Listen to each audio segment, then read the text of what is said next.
Ralph here, and welcome to True Power Trumpet Fitness on this thrilling Thursday here in Connecticut. Life's good. Life is good. Anyway, I have had the absolute craziest week of practice. I talk about real life getting in the way. Guys, probably the only playing I've done is on these videos. Okay? This morning I get up, start the car for my wife before she goes out, and sure enough, one of our car's tires is flat. So I call AAA. They give me a tow down to the Town Fair tire, get it fixed. The point is, I'm all discombobulated. The only really thing that I've been doing every day is the kettlebell. I don't practice before my wife wakes up, so I get my workout in. Anyway, we'll get to that in a minute. But you saw the thumbnail, the coiled spring. Very, very important. All right? Let me honk and we will get back to it.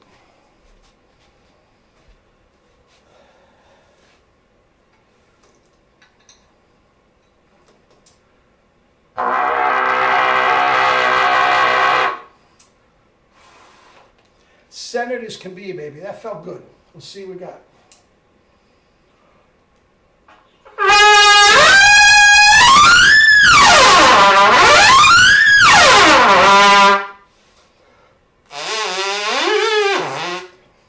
Okay.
All right, a coiled spring.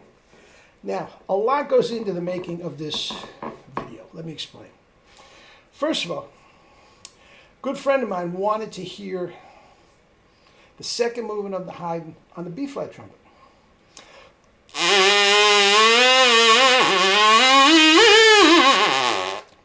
Okay?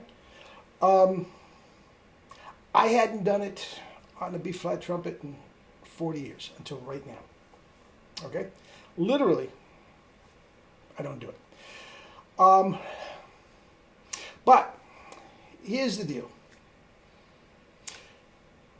Let me preface this a little bit. I'm the first one to tell you, and I've made no bones about it, I am down in my little citadel here, my bubble, my workshop. And guys, all I do is work on the chops. Okay? I'm not out pounding the streets till 3 o'clock in the morning, in smoky clubs, with a sadistic band leader wants to end on a big tone with a Maynard Ferguson solo, beating the crap out of my chops. And that's part of it, guys. That's part of it, and I'm the first to tell you. Oh, I don't have to warm up, blah, blah, blah, blah. That's all good, but I didn't beat myself up the night before. So, that's part of it. But the point is, guys, it's all here. It has nothing to do with the trumpet anymore. Sorry, jump cut.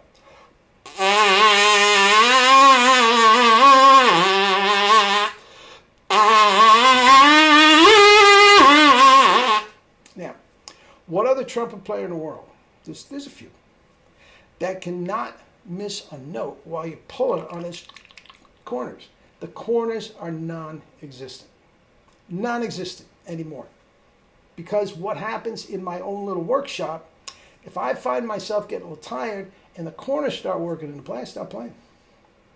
And I might come back in an hour, I might come back in 5 minutes, I might do some kettlebells, come back to it, If they're still there, I put it away.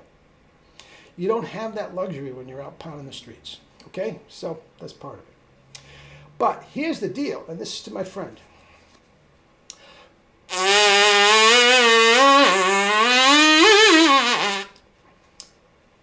It's all here. It has absolutely nothing to do with the trumpet. The trumpet will change the tone. Okay? The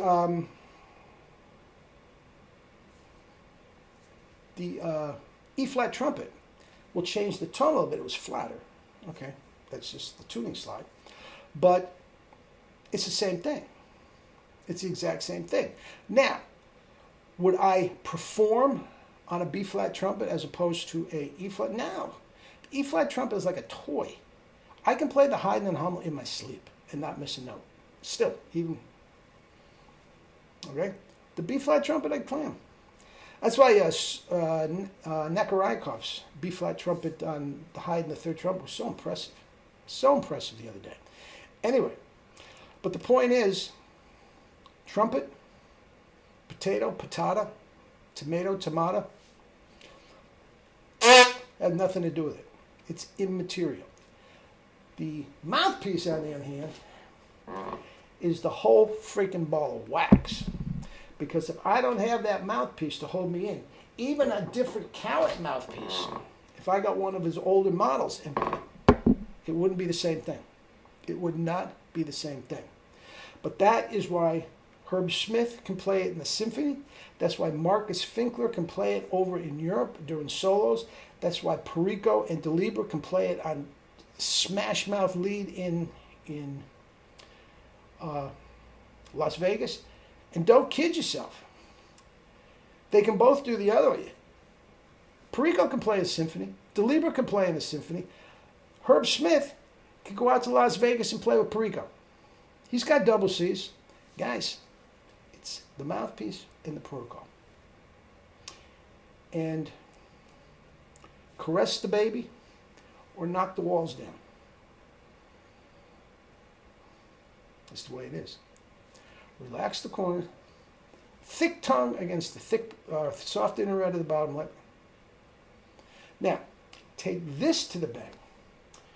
These gadget guys or the Caruso guys that are flat out telling you we have to build up the orbicularis oris. If you have to do that, you can't do that. I'd be very, very surprised if you can do that. Why?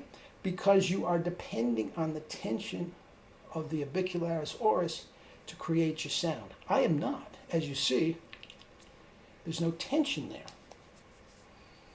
It doesn't affect one. It's the tongue. And the tongue is the strongest muscle of the embouchure, if not the strongest muscle of the body. Controls the whole thing. Tongue-controlled embouchure. You know why I hate to use that word? Because it's just been bastardized by a couple yokels out there. But that's it. The tongue controls the embouchure. The tongue allows you to remain relaxed, and it allows you to not have to overblow to knock the walls down. And hyperradiation with the kettlebells. Now, here's another thing to think about. If I'm going away for a way and I can't practice for a couple of days and I have something I got to do in a couple of days, what am I more concerned about? I'm more concerned at this point, knowing that I haven't beat up my chops, I'm more concerned getting my kettlebell going than actual practicing in a hotel room or something. Yeah. Give me the kettlebells and some spit buzzing in the car over, I'm ready to go. Would I clam things that I wouldn't normally clam? Would I clam things because I haven't practiced that much this week? Yes. But that's it. All right? Coiled Spring. Life's good, baby. Life is good. Love you all. Have a good day.